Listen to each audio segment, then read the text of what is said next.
You're listening to the Options Insider Radio Network, the home of the Options Podcast. For more quality options programs, visit theoptionsinsider.com or search for Options Insider Radio Network in your podcast provider of choice. Listeners can also access all of our programming through our mobile app available in the iTunes and Google Play stores. Select programs are also available via live stream at mixlr.com/options-insider. That's mixlr.com/options-insider. Don't forget to follow along with your favorite programs and submit your own questions for the hosts at twitter.com/options, stocktwits.com/options, facebook.com/theoptionsinsider, or via questions at theoptionsinsider.com.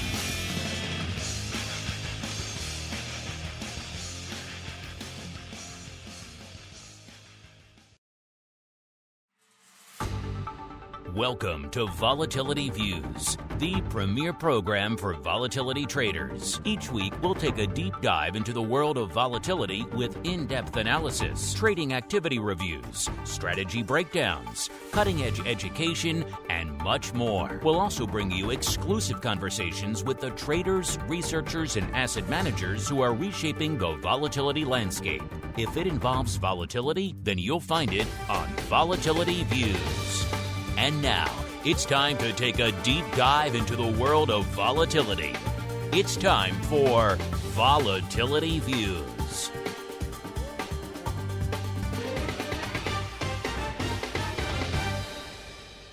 All right, everybody. That music means we are back again one final time for all you on-demand folks here. Yes, it is time for Volatility Views, the premier program for volatility traders. My name, of course, Mark Longo from theoptionsinsider.com, as well as from the ever-engaging, ever-entertaining, hopefully enlightening, lots of E adjectives you can throw in there, Options Insider Radio Network. If you like what you hear, Vol Views, anything else we do throw some stars or a like or a comment, whatever your platform lets you do. Remember, it's available just about anywhere you can get audio, and some places you can get video, and some places you can get audio books, so lots of places you can get the old Vol Views. And then, of course, if you want to go above and beyond, we've had a lot of great guests. We just had Scott Nations on recently. He's been in the Pro Q&A. In fact, we can't keep that guy out of the Pro Q&A. That guy is knocking down our door to come back and answer your questions all the time. He loves it. A lot of people love it. You want to check out those Pro Q&As for yourselves. You want to go, of course, and get access to options oddities. So maybe you don't want your broadcast week to end right now with Vol Views. You want to come back for a little bit of the old options oddities, break down the weird and wild week from an unusual activity perspective. Man, there's some crazy prints going up even today. Or, of course, you want to get your name in the hat for all of our giveaways, live access to this, everything else we do. Only one place to begin that journey to the dark side, listeners. I know it is a dark side, but it is a fun dark side. Red lightsabers and all. Theoptionsinsider.com/pro is the place to go to learn more. Or for you cool kids, you need the old velvet rope. You need to be exclusive /secret club. But don't tell anybody that second one. That's just for you. You know who I'm talking to. And since we're talking about dark side, let me welcome on my cohort, my partner in all things volatility crime, the greasiest of meatballs himself, Mr. Mark Sebastian from OptionPit.com. Mr. Meatball, welcome back to the program. What is your preferred lightsaber color, sir? I like the purple lightsaber. Oh, you're a Mace Windu fellow. It's the toughest one. You think because you're so badass you could rock a violet / purple? Part evil, part not evil. That's me in a nutshell. You're so powerful you dare someone to mock your violet lightsaber. That's what it is. I like it. I wasn't expecting you to go there, but I like it. What is your favorite? That might be a fun flash poll to put out during the show. What is your favorite color of lightsaber? As we keep on rolling, you know me, listeners. Of course I'm going to rock the red lightsaber. Got to go dark side all the way. Let's see if Vol is off to the dark side or not, because it's time for the volatility review. It's time to break down the latest developments in the volatility trading world. It's time for the Volatility Review.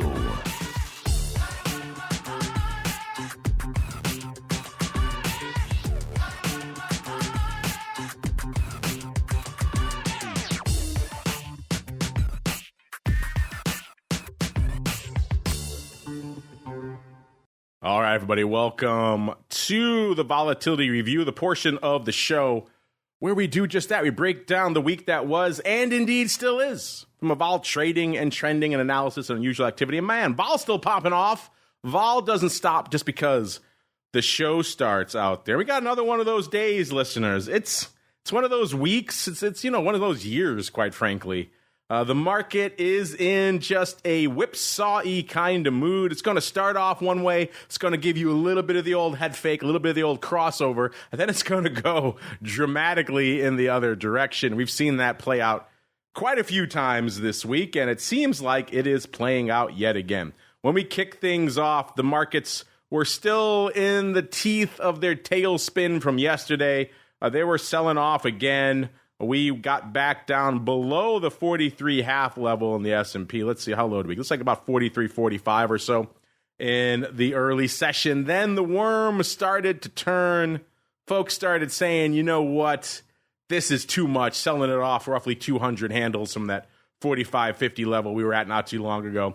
We have to buy this market with both hands. So they started scooping it up and drove us all the way back up, listeners, to not quite 43 3/4, right around 43.72, somewhere in that range. That seems to be it, at least for now. They seem to have spent their upward force, and the market kind of vacillating and drifting back down now. So it's still off about 0.2%, about 43.61 or so when we kicked off the show out there in the S&P. So once again, a lot of living under our belt before we even commenced operations here on the show. So before I even get into it, listeners, that given the topsy-turviness, the vacillations, the whipsaws, the dark side we've seen on the screen for a lot of this week, vol is going to be a little bit frothier, a little bit juicier than it was this time last week. Exactly how much frothier, how much more effervescent is the vol this week? Let's find out, listeners. VIX, when we kicked off the show, 17.5, up almost exactly 2 points, 1.9 points from where it was on the show last week. So all of us had upside in our crystal ball. I don't think any of us had a 17 handle. I think most of us were in a 16 handle. So we'll see if this little bit of effervescence can maybe come in a little bit and my crystal ball can look oh so nice by the end of the show. VVIX, by the way, if you're wondering how high did VIX get in this sell-off this morning, kissed a 19, very close to it, right around an 1890. So we got pretty frothy earlier in the show, listeners, earlier in the day, I should say. And then, of course, giving a lot of that juice back right now, but still up net on the week. VVIX also looking frothy. VVIX at about a 102. So, when VVIX is back in triple digits, you got to sit up. You got to pay attention, listeners. We got up to nearly a 110 in the VVIX this morning as well. So things are frothy. Still 102, nothing to sneeze at. We were at a 100 even last week, so up about 2 points in net on the week. And VOLQ, the NASDAQ vol, 2065 when we kicked off the show, up a little over one, about 1.2 points from where it was this time last week. All right, Mr. Meatball, a lot to unpack, a lot going on this week, a lot of whipsaws, a lot of head fakes out there in the market this week. I hope you're not too dizzy to talk on the show today. What was catching your eye out there in this tumultuous week of vol? Well, it's all been the bond market that has been causing the volatility. The 10-year got absolutely smoked this week. The 30-year had it even worse. There's some issues in China. Evergrande declaring bankruptcy.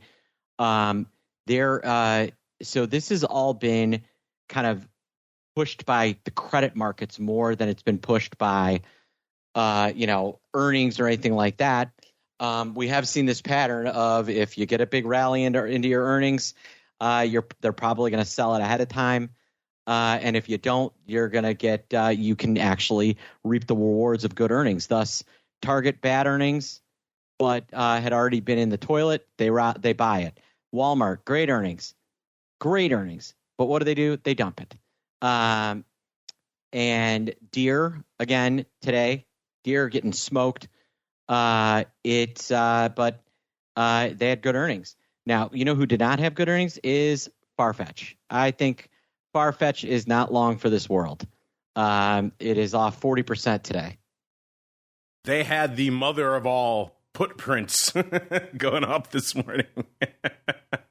That's going to take up some time to parse all that flow on options oddities coming back a little bit later, listeners. So join us in the secret club if you want a deep dive into that. But that might get our crazy put-palooza of the year out there for Farfetch. I mean, people who don't even track unusual activity are hitting us up about that one, saying, hey, what's up with this? So when even the low-hanging fruit folks can see it from a mile away, that this is the mother of all prints. So, Mr. Meatball, that is kind of your wheelhouse. I've joked before here, your two Venn diagrams of options flow and high fashion kind of intersecting there. So from your outlook, from your perspective, the outlook no bueno there for Farfetch, huh? Would you be buyers of those mega puts that are going up?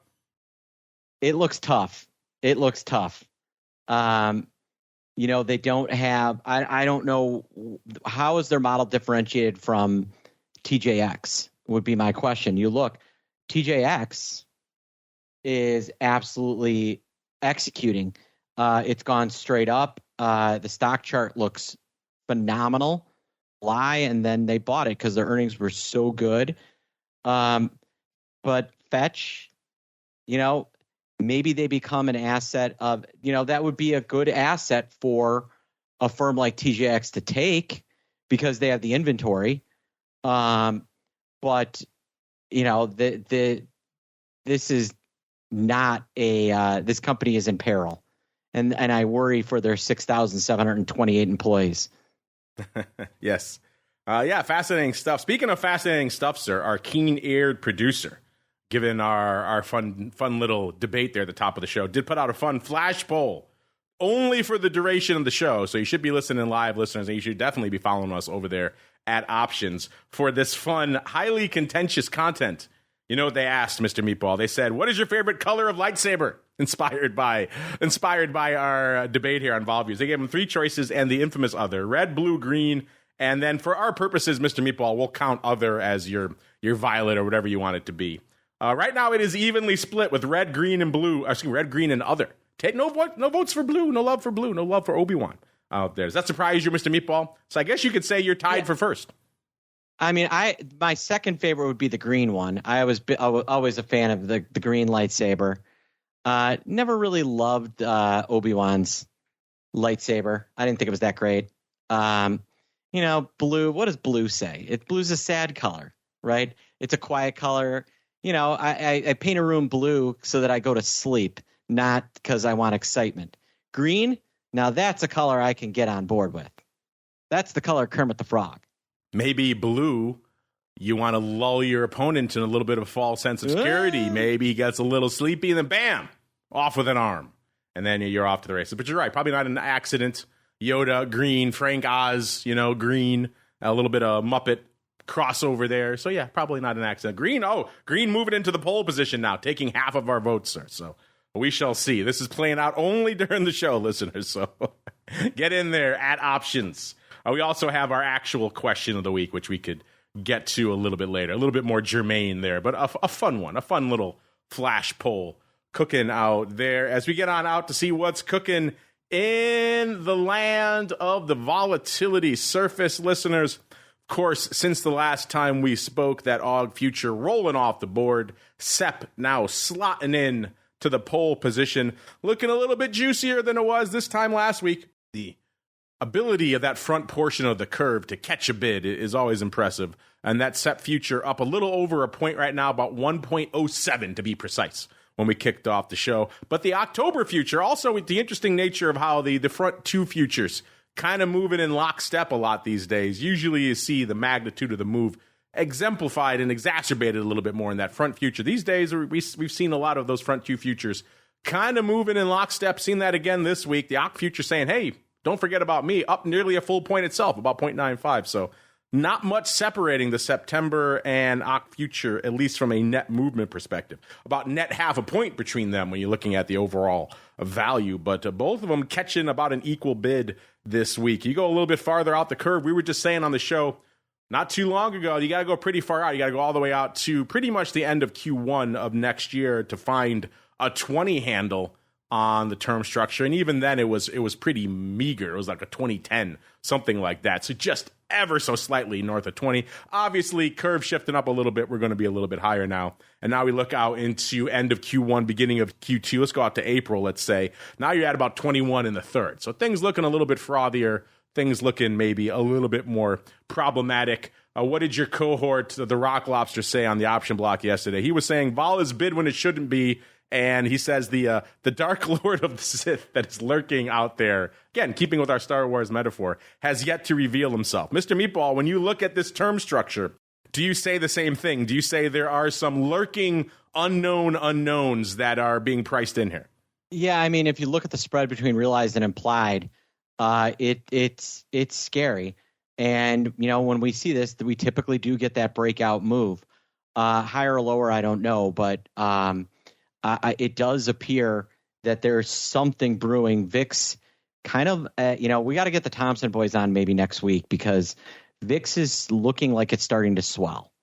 And that is a Thompson-esque type of thing to discuss. We haven't had them on it forever because it 100% looks like it's starting to swell up. I should shoot them a text. I don't even know who these Thompson now. Guys are. I don't think I've talked to them in probably since at least pre-pandemic, if not longer. So it has been quite some time since I've talked to a mullet or a Tulum. Mike's been living in a bomb shelter, and Matt is, happily living his life. As long as they're all happy. If you're happy in a bomb shelter, who am I to judge? All right, let's keep on rolling. Yeah, listeners, are you kind of intrigued, maybe a little bit concerned by what you're seeing out there in the VIX futures? If so, if you have questions, hit us up. Let us know. We're curious to see what you folks think as we keep on rolling out there into the big dog, listeners. The big dog mothership out there, which is, of course, what brought you all to the dance. It's the VIX options. Looking pretty frothy today. Not quite as active as they were this time yesterday. This time yesterday, we were well north of 600,000 contracts. Pretty close to that right now, but not quite. 543,000 right now. It's still respectable when you look at the ADV. The ADV is 784,000. That continues to tick up as we're heading into the dog days of summer, listeners. Up 11,000 contracts again this week. Again, that is not normal. Seasonally, we should be in the toilet from a vol perspective and from a volume in vol products perspective. And yet that is not the case. So read into that what you will, listeners, but intriguing stuff afoot. Maybe a lot of that also. And yet another data point to add to the notion that there is something else lurking out there. There is something else being priced in. There is perhaps something else on the horizon that the vol market is setting up for him. Is that ominous? I don't know. Read into that. Maybe it's a nice thing. Maybe it's all the vol going away and it's a happy rainbow. But if past is prologue, probably not. Let's keep on rolling out here. Let's look at the top 10. Maybe there's some more happy rainbows to be found out here in our top 10 size positions. And you know what? VIX, even though August rolling off the board, VIX still looking dense, still looking heavy. A lot of size open positions, which is interesting. Shows people are coming to play right now in the vol products. Cost you over 200,000, about 208,000 contracts to break into the top 10. That gets you to the SEP 45s right now. By the way, we are at 8-2 calls over puts out there this week. So we had one more put, I do believe, in our top 10 last week. That went the way of the dodo with August expiration. So now we're back to the old, mostly calls all the time, listeners. Number 10. 208,000 of the SEP 45s. Number 9, 211,000 of the Jan 47 halves. Getting out to Jan. I was just talking about how I like the SEP 47. Excuse me, not the SEP. I like the no 47 halves. Allow me to present the Jans. 211,000 of those bad boys for number 9. Number 8, 213,000 of the SEP 24s. Number 7, 214,000 of the SEP 35s. So getting a little bit of a trend here, listeners. Number 6, 215,000 of the OC 20s. Those are, dare I say it, the most reasonable call on our list. Number 5, 233,000 of the SEP 23s. Number 4, 238,000 of the SEP 13 puts. So our first of 2 puts, and it's all the way up at number 4, listeners. Number 3, 254,000 of my old favorite, the NOV 47 half. So much you can do with the no 47 halves. Number 2, 266,000 of the SEP 60s. Again, the other half of that 1x3, I believe it was. That went up a couple of months ago. And the number one size position. When's the last time we saw this, listeners? We got puts moving into the top spot. Number 1, 339,000 of the SEP 15 puts. So, again, a lot of interesting evolutions in this top 10 of VIX options. It doesn't at all play out the way most people would assume heading into this. When we saw vol coming off just for weeks and weeks and weeks on end and months on end, you would have assumed you would have seen some puts maybe make their way into the top 10 there. The answer was no, 0, 10 for 10 every week calls. And then now that we're finally getting a little bit of a bid to vol, we're seeing size puts make their way into the top 10. Again, it's an interesting evolution, interesting data point to watch out there. So I submit it to you, listeners. What does that mean now that we have 2 puts, including 1 puts at the top of our top 10? Hit us up, let us know. As we keep on rolling, let's go out to today's paper, listeners. See what is tearing it up out there in VIX land today on, again, a respectable day, all things considered. We have about 60,000 of the SEP 16 puts. So once again, 16 puts and just puts in general, leading the dance out there, taking the number 1 spot. Number 2, we have almost 41,000 of the SEP 17 puts. Number 3, about 40,000 as well of the SEP 24 calls. So I haven't looked at the paper to see, but is that maybe a bit of a risk reversal in there with a put kicker? Lines up kind of like that. Number 4, 25,000 of the SEP 18 puts, and rounding out the top 5 today, about 24,000 of the SEP 19 puts. So mostly a put strip with some 24 calls thrown in for some extra juice. Yesterday, listeners, we were rocking and rolling out there. Not quite a million, but pretty darn close. You'll know when we were well north of 600K by the time of the option block, listeners. I kind of thought we might get there almost. 972 was the final tally yesterday, listeners. And the big dog yesterday, 90,000 exactly of the Feb doubles, the Feb 55s.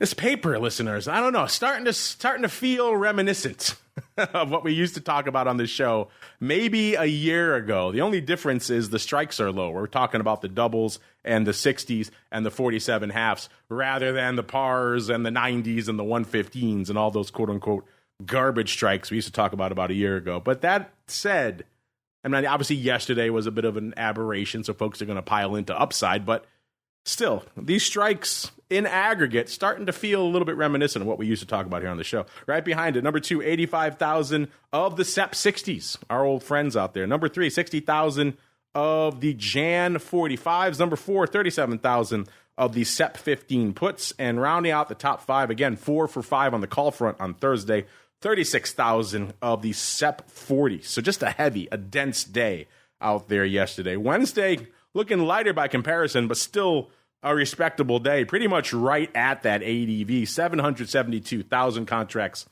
on the tape on Wednesday. The big dog on Wednesday, 57,000 of the SEP 16 puts, followed by 44,000 for number 2 of the SEP 15 puts. So maybe some rolling action out there. Of course, those are the 2 most popular strikes, so it could just be trading up a storm out there, listeners. Number 3, 37,000. Back to Nove. The Nove 21s. Interesting. You like that strike, listeners? Nove 21 calls. Intriguing stuff. Followed by number 4, 35,000 of the SEP 22s. And rounding out the top 5, you got to get one of these in there somewhere. This week, it is 32,000 of the October 70s.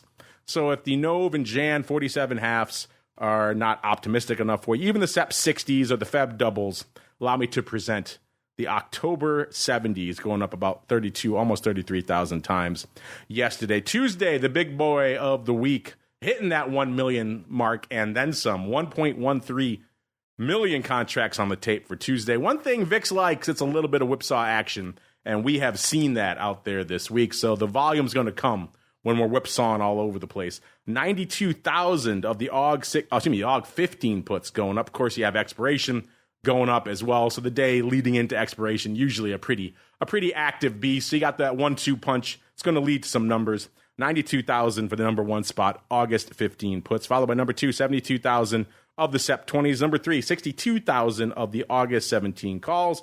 Number 4, 54,000 of the SEP 15 puts.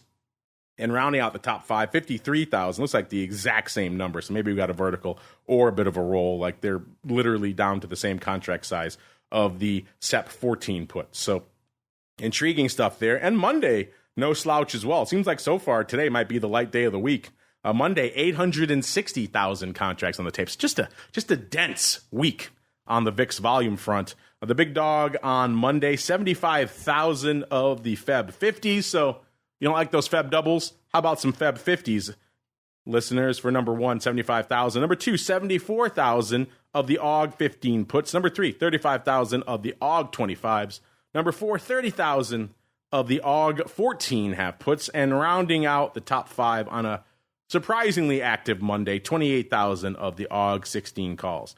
Mr. Meatball, I just broke down a tsunami of paper out there this week. It's just, I think the word to describe VIX this week is dense. There's a lot of paper going up on a lot of strikes, sir. A ton to parse, a ton to catch your fancy.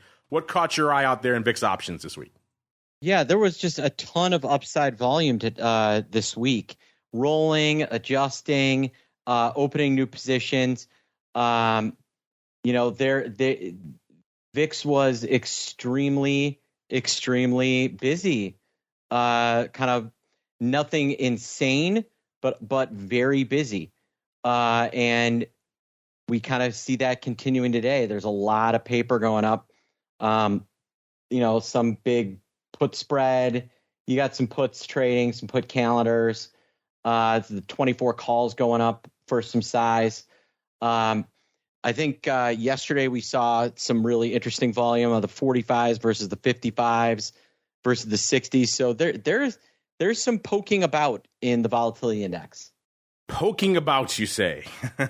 Indeed. I like that. Poking about in the vol index. How about that notion? Are you starting to feel it? I mean, obviously we had some red on the screen this week, so that's going to spur a little bit of upside. But we are seeing the return of not quite as optimistic strikes as last year, but some pretty out there strikes. Are you starting to get a whiff? Are you starting to get maybe the taste of some of what we saw last year, where it was just out of the money call palooza for days? So are we starting to get a little bit of that flavor back? They've been a lot more reasonable. They've been in the 40s and 50s and 60s instead of the 90s. But yeah, we're definitely seeing this week in particular a noticeable uptick. And VIX is a excellent kind of dirty hedge against a lot of credit risk. So it makes some sense. Yeah, listeners, so if you thought those pars and 115s and all that nonsense was just too crazy for your blood last year, the doubles, the 47 halves, the 50s, the 60s, roughly cutting in half the outlandish nature out there. But still some interesting strikes. It wasn't all crazy. You got SEP 20s in there. You got NOV 21s. You got some intriguing strikes if you are indeed looking at some upside out there. Speaking of looking at things, we got in our live chat, we got Nichols. I was joking about being dizzy from all the head fakes in the market. He says, I am dizzy, all caps, from all of these head fakes. Yeah, I feel you. We're whipping all over the place out there. It's that season. So if you're not down for a little bit of the old kind of whipsaw action, maybe you leave the amusement park for a little bit, because we're going to be doing this dance, I have a feeling, for a little while. Let's go on out now to some of the other vol products, see what's lighting it up. And you know what? SVIX can come in. We had our buddy, the once and future Dr. VIX, on the show last week. He's the biggest SVIX proponent that I know. He put pretty much everything he owned in this thing. And it worked out. This name had quite the run, threatening 30 out there for a little while. Obviously, with vol popping, SVIX going to go the other way. And that's pretty much what we're seeing out there right now. Down a little over 2, about 2.1 handles on the week at about a 25.80 right now. We asked him on the show last week, and he said he's pretty much he has divested of all of its SVIX. I think he mostly has done so through some aggressive call overrides. So if SVIX continues to drop, then I suppose he could be back in. He could be not be called away at the end of the day. But he has said he has turned to the dark side. He is short this market now. So intriguing stuff out there. I'm sure a lot of people are probably waiting to get back in for SVIX at a much more reasonable level than threatening a 30. But nonetheless, a lot of people aren't waiting out there today. Some paper out there, nearly 4,000, about 3,500 contracts on the tape right now, which isn't a ton. But then again, you look at the ADV out there in SVIX, and it's only about 2,100. That's coming down as well. It's down about 200, but we're seeing obviously a little bit better paper today. Looks like the big dog out there today. About 500 of the SEP 25 puts going up, followed by about 400 of the AUG 27 puts. So a little bit of put paper out there today. Not surprising, it's given up about 2 handles. What are the size positions out there in SVIX right now? Let's just do a top 5, listeners, because the volume here not quite there yet. Number 5, 1,200 of the SEP 28s. Number 4, 1,200 as well of the SEP 27, so probably some vertical action there. A 1 point wide vertical. Does that float your boat, listeners? Number 3, this is the strike. This is the trade that we roundly mocked. A lot of our listeners mocked. It was ridiculous when they opened it. 2,100 of the SEP 35s. We thought these were absolutely absurd. And in fact, I'm going to go pull up right now exactly when those were opened. But we joked about them. A lot of our listeners joked about them. We just thought, man, what are you doing? These were opened, a lot of them back in March, when SVIX was 14. And we just thought 35 strike. They did, they got some more going recently, but that's when they started piling into these things back in March. And we just thought 35, and then lo and behold, these folks were laughing pretty much all the way to the bank. Didn't quite get there, but you got the lion's share of that move. Now, it didn't happen as maybe quickly as they would have hoped, but intriguing stuff nonetheless. There's still 2,100 open, so it is possible that they could have missed their window by now. But just the fact that those even got into the conversation is just insanity. I mean, we were laughing openly when those went up, and hey, goes to show we're man enough to admit when we're wrong. Listen, number 2, 2,100 of the AUG 9 puts. And the big dog out there this week, listeners, 2,300 of the SEP 10 puts. Mr. Meatball, we've talked before about how SVIX needs a weekly. I do think that would be a huge boon to this product. But outside of that, we are starting to see some movement, are starting to see some action. We saw a brief flirtation with those SEP 35s. It doesn't seem like we're going to get there right now, but hey, who knows? This could change on a dime even today. What's going on out there in the land of the pit in SVIX these days? Anything catching your eye, sir? Yeah, I had a call override on, and I unwound that. This thing starts to get cheaper. I'm going to probably do the same thing. I pulled a Russell, bought the stock, sold the 30 calls. I intend to let this thing get a little cheaper, and then I'm going to jump on board and re-enter. That's right. You've been a fan of the underlying for a while, less so the options. But yeah, that's right. You've been kind of on the underlying tip from the beginning. So a decent tip to be on, at least in the early days. We'll see how that holds up right now. Listeners, I know a lot of you were writing in. I think a lot of you, it seems like 17, the high teens was the level that shook a lot of you out. You started really overwriting once we got up to that level. So a lot of you were maybe lamenting the second leg. You didn't get a chance to participate. But hey, we're coming back to earth.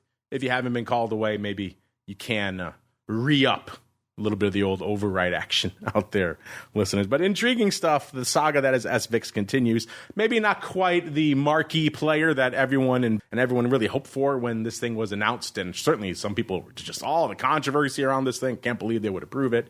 So far, still pretty much a tempest in a teapot. But intriguing stuff nonetheless. Also intriguing, and I had kind of washed my hands of this one as well, UVIX, because it didn't seem like they wanted to do anything with it. It was gently drifting to zero, got somewhere around a 3.5 before this recent resurgence of vol got it back up north of 4, about 460 right now, up about 0.6 of a point. Intriguing stuff out there because the ADV is 12,000. That's up 1,000, so that's moving in the right direction. But even more interesting is that there's 32,000 contracts have traded out there today. So some folks going to town out there in UVIX today. Let's go see what they're up to, listeners. There's about 10,000, almost 11,000 of the AUG 4 calls expiring next week on the 25th that have gone up today. Looks like paper is probably overwriting the lion's share of those. So maybe some folks, with good reason, perhaps fading this move north of the 4 handle. For some size prints. Right behind it, we have almost 10,000, about 9,000 of the SEP 4 half calls. And these are actually expiring on the 8th, so these are the weeklies as well. It's like paper may be buying those. So We could have a bit of a roll maybe from the AUG to those, or it could be, it doesn't seem like it went up as a spread. It just seems like it's unrelated two-directional paper out there. What you like to see in a product like this? I'm just looking right now. I don't see any size spreads going up out there today. It seems like it was all unrelated paper. But a lot of paper going up out there today in UVIX. Let's do a quick top 5 in UVIX. This is obviously going to change after today's paper. Number 5, 2,300 of the AUG 4 halves. Again, most of this going the way of the dodo today. Number 4, 2,500 of the Jan 10s. Number 3, 2,900 of the AUG 4 puts. Number 3, 3,900 of the AUG 4 calls. And rounding out the top 5, 8,600 of the AUG 4 calls expiring next week. So that is the top open position. So this could be someone just bailing on those I'll have to go look and see. Let's see how much OI do we have out there. No, those are opening today. So I think the OI is about 8,000. So if you're putting up 10, almost 11,000, probably opening. But intriguing stuff here nonetheless. Mr. Meatball, we've kind of dismissed UVIX once it's sub $4. What are you going to do with it? But it does seem like some folks are really slinging it hard out there today. Anything catching your eye out there in the land of UVIX, sir? Not really. This thing just needs to reverse split and do what it does. It's going to need a lot of help to get back to $10. So unless we're going to get an extended move, this thing ain't going anywhere. We do have a little bit of pecking on calls here today, but nothing that says this thing's going to take off. You have your feelers, your tendrils out there in the vol space, sir. Have you heard any rumor of we're actually going to get this freaking reverse? I mean, what are they doing with this thing? I don't know. They've had some decent success with this. It does trade, certainly on the stock side. But it needs it's nice to be a little more. Today's option volume is actually pretty decent, about 31,000. Open interest is up to about 110,000. Stock volume's kind of crept higher to today's volume. It's over 10 million. Average volume over 7. So if they reverse split this thing, this thing is a beast. If we get a pop, could be a lot of fun. Yeah, there is some potential for this thing. And speaking of fun, looking in our chat, we've got Options Queen. She's pretty savvy. She says she's slinging some UVIX again. So there you go. They lured her to the dark side. Option God says me too. So we got a couple of people out there. Maybe you're part of the crew that's overriding all these AUG 4s expiring next week. Interesting. So some of our hardcores out there slinging a little bit of UVIX. Are you back in UVIX? I mean, it's not a huge move out there, but it's north of 4 again. There are some things you could do.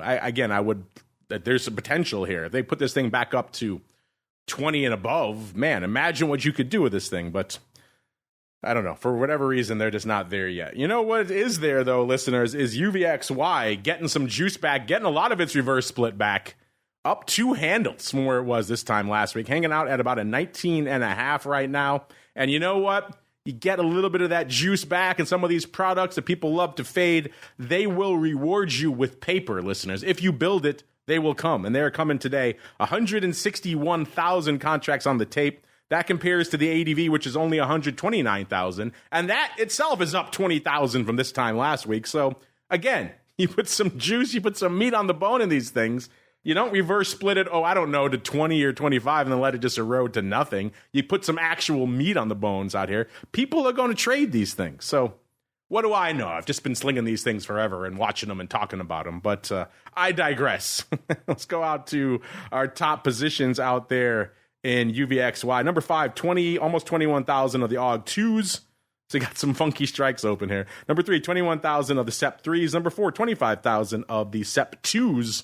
Now, this is all pre-split adjusted. The Jan doubles, the SEP 8s. This is all nonsense paper. So this is all still left over from last time, listeners. We haven't had, again, because people aren't really trading it yet a ton, we haven't had a lot to really come along to supplant this stuff. So intriguing stuff. There is some paper obviously going up today, so maybe some of that will come along and kick this to the curb out there if I can get my system to play ball with me again. There we go. All right, UVXY. That would be the ticker.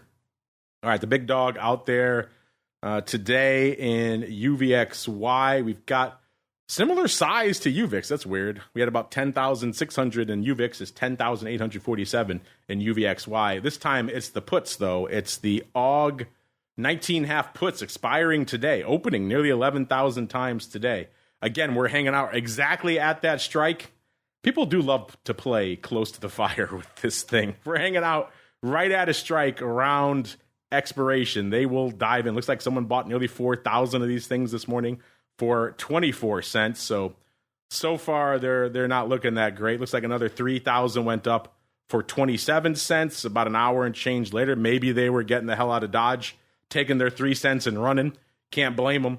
But either way, a lot of back and forth on these 19.5 puts out here in UVXY here.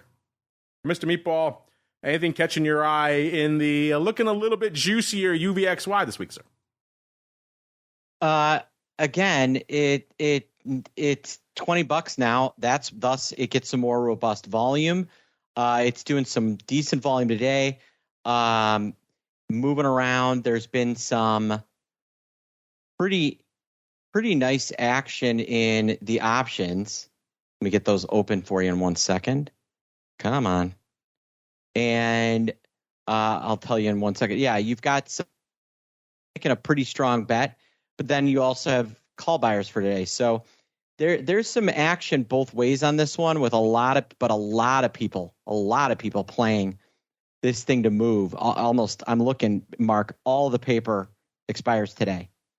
Almost all of it. Yeah, it's crazy. It's like everyone just loves to play really fast and loose with this thing on expiration day. It's like, and they have for some time. This was kind of a 0-day name before 0 day was hot in the SPX. People would just love to dive into this name right at the tail end of it. So it's kind of been a use case for this product since its inception. But intriguing stuff out here. Are you one of these listeners? You like to pop a little bit of Tums with your trading action? Well, then, there you go. Check out some of the paper going up right at the fire today in UVXY. There's going to be some happy campers, going to be some pretty sad campers out here. I said before, these products, they can be heartbreakers. We've seen it so many times, so much OI, doing so well, then a move happens the last couple of days of expiration week, maybe the day of expiration, and it wipes all that OI off the table, and it just, it's like clockwork out here, so if you're playing in these, just be prepared. Let's go on out to the Meatball's new favorite name.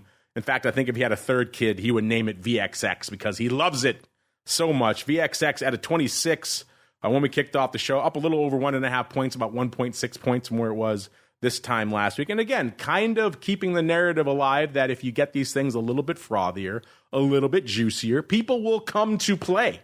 If you juice them up, they will come. The ADV is 88,000 now. It's up about 3,000. So threatening 90K, which is respectable. Again, not quite the days we used to see a 400K out there beating VIX options, but it's respectable. And today already 78,000 contracts on the tape. So some decent action out there. Let's look at the top 5 out here in VXX first from the size positions. Number 5, we got 21,000 of the AUG 21 puts. So those going the way of the dodo today. And if you're loading up on those, seems like probably a bit of a bridge too far. Number 4, 22,000 of the SEP 20 puts. Again, surprise, surprise. It's all puts here, listeners.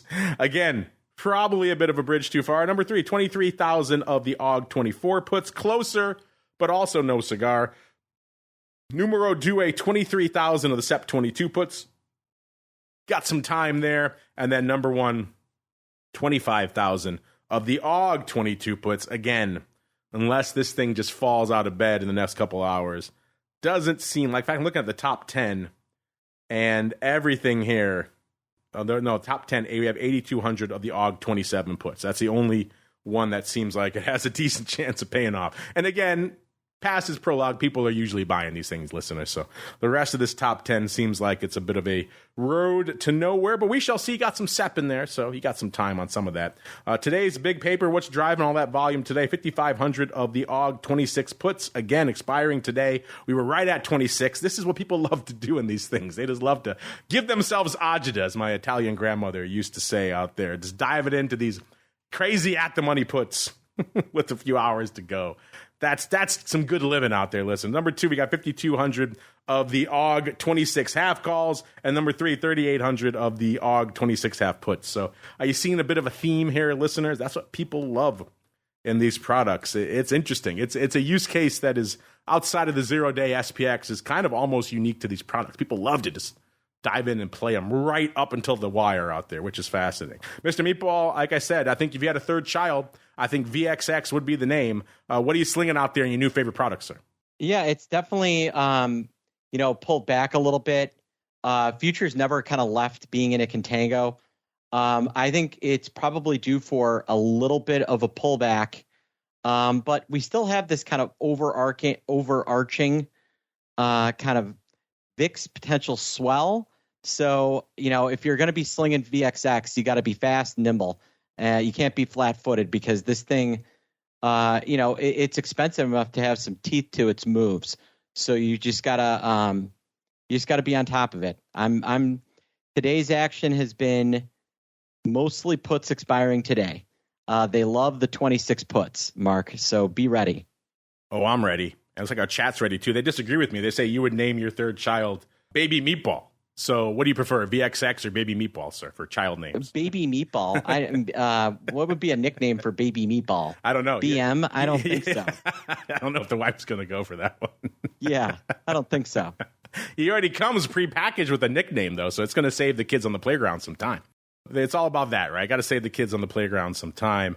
Speaking of saving you some time, we endeavored to do that every week, listeners, by providing you a literal boatload. If there was a boat, it would be full of earnings vol data. So great earnings volatility data for you folks out there. It's completely for free because we like you folks. TheOptionsInsider.com. Click on the Options News and Articles tab. We're doing some updates and some upgrades behind the scenes. You folks are banging away at our site. You're breaking some stuff. So we're fixing it all behind the scenes. So if some links aren't working or you see some stuff missing out there right now, just let us know or be patient, because it's all literally as we're talking, all being upgraded behind the scenes. So, web fun. You fix one thing, you break 10 other things. So if the particular link you're looking for, I should say, is not there, just be patient or let us know. We'll endeavor to fix it for you in a timely fashion. But yeah, this data should all be there, and a lot popping off still this week. We had Home Depot.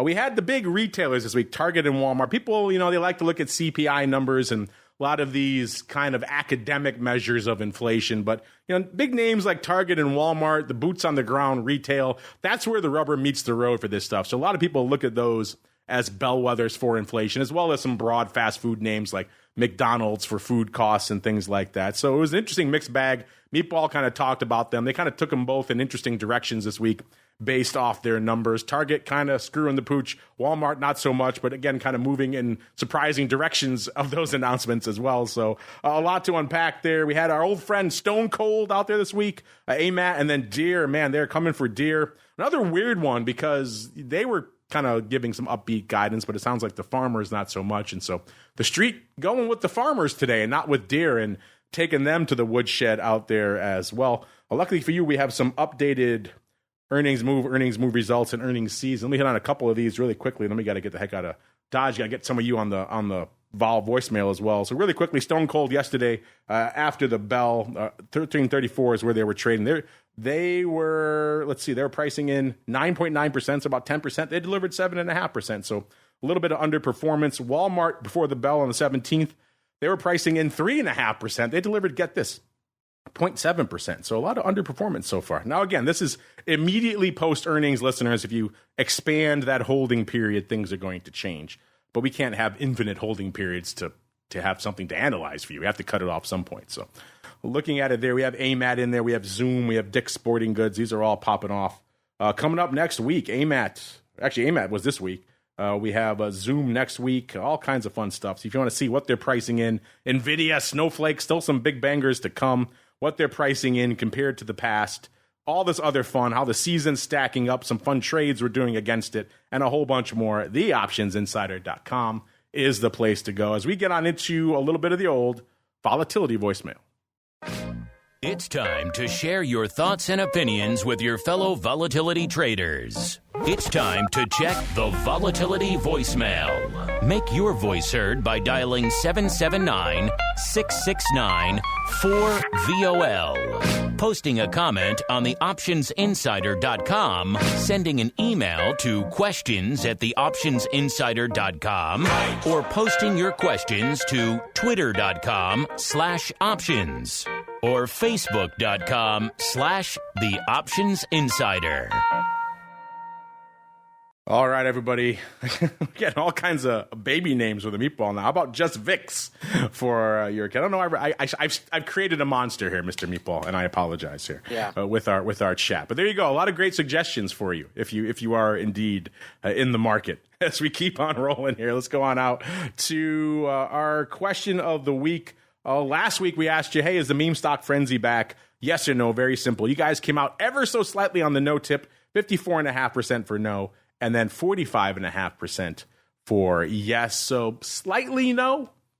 Intriguing. If you agree, disagree, and that was your chance last week to really weigh in.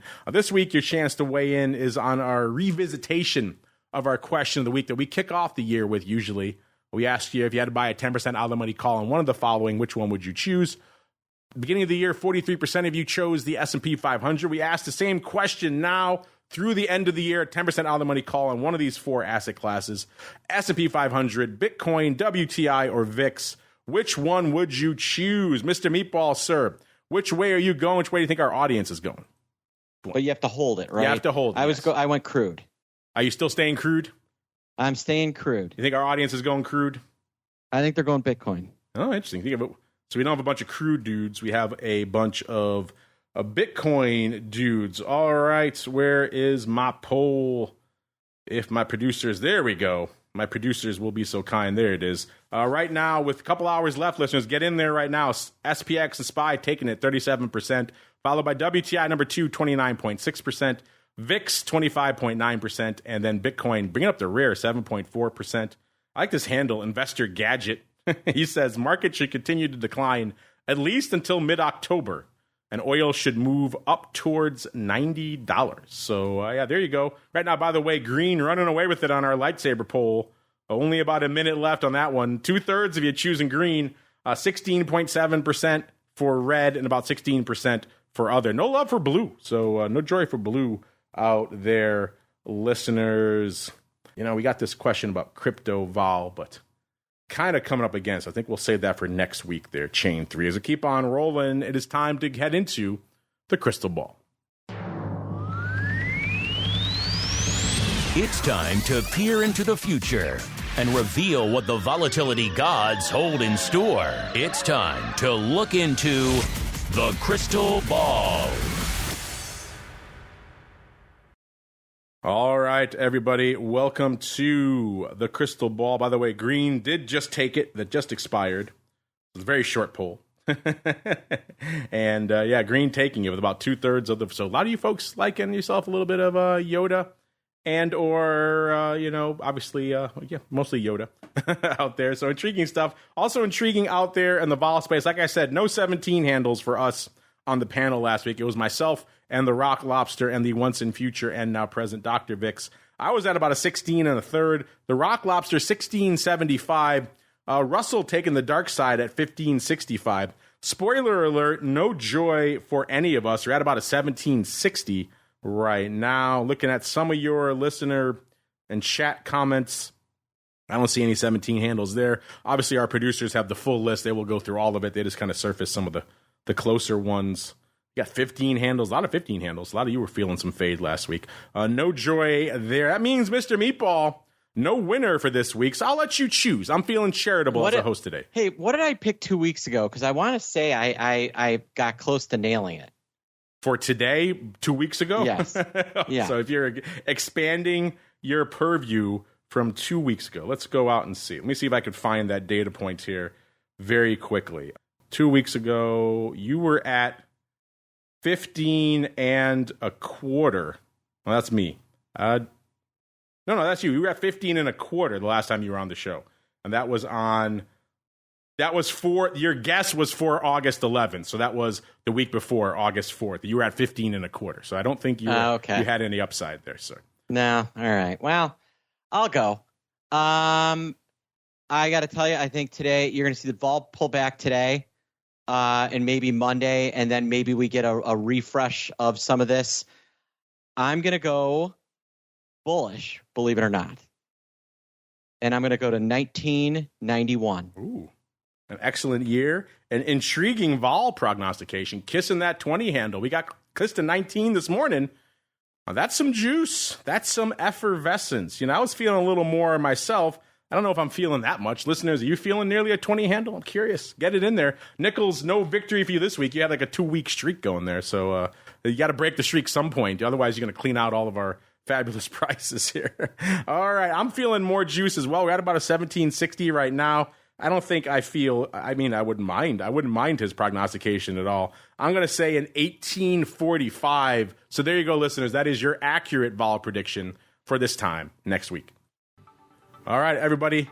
That is going to do it for Volatility Views this week. That is going to conclude your on-demand broadcast week with us this week. If you're hanging out on the pro side, we'll be back in a little bit for Options Oddities. What the hell went up in Farfetch today? Spoiler alert, it was a lot, as well as a bunch of other stuff. We're going to break it all down on Options Oddities in a little bit. So join us for that. If you're hanging out in the live, we'll pump some fun stuff in there. We'll be back in a little bit for that. If you're not in the live yet, theoptionsinsider.com/pro is the place to go. You get access to Options Oddities and all the other cool stuff I mentioned at the top of the show. And before we go, Mr. Meatball, if folks want to check out all the cool stuff you have cooking, where should they go? What should they do? Go to optionpit.com. I'm doing the Trader's Edge every single day. You can get all sorts of insights on what's happening with volatility in the marketplace every single day at optionpit.com. I like it. You did like a little jingle. .com. You make a little jingle. Remember you used to have that guy on your website back in the early days kind of doing the spiel? You should bring him back and do a nice little jingle. I wonder where he is. I don't know where you found that guy, but he was my favorite spokesman for Option Pit by far. Check it out, optionpit.com. Maybe they'll bring that guy back, listeners. You just wanted to learn vol from a guy. Like, he just seemed like a nice, fun, easygoing, engaging fellow. If you want to see him for yourself and the rest of the folks, I mean, Mark and the Rock Lobster, are they quite as easygoing and engaging? I don't know. That guy was pretty easygoing. But find out for yourselves. Optionpit.com, the place to go to learn more. We got to get on out of here. It's going to conclude your broadcast week with us. Thank you for joining us for this show and throughout the week. Hope you had a good, a fun, a safe, a profitable trading week. Have some fun on the weekend, decompress, get out of this crazy whipsaw madness. See you back here on Monday for the option block, all the way through to next Friday, another episode of Volatility Views. Stay safe out there, everybody. You're listening to the Options Insider Radio Network, the home of the Options Podcast. For more quality options programs, visit theoptionsinsider.com or search for Options Insider Radio Network in your podcast provider of choice. Listeners can also access all of our programming through our mobile app available in the iTunes and Google Play stores. Select programs are also available via live stream at mixlr.com/options-insider. That's mixlr.com/options-insider. Don't forget to follow along with your favorite programs and submit your own questions for the hosts at twitter.com/options, stocktwits.com/options, facebook.com/theoptionsinsider, or via questions at theoptionsinsider.com.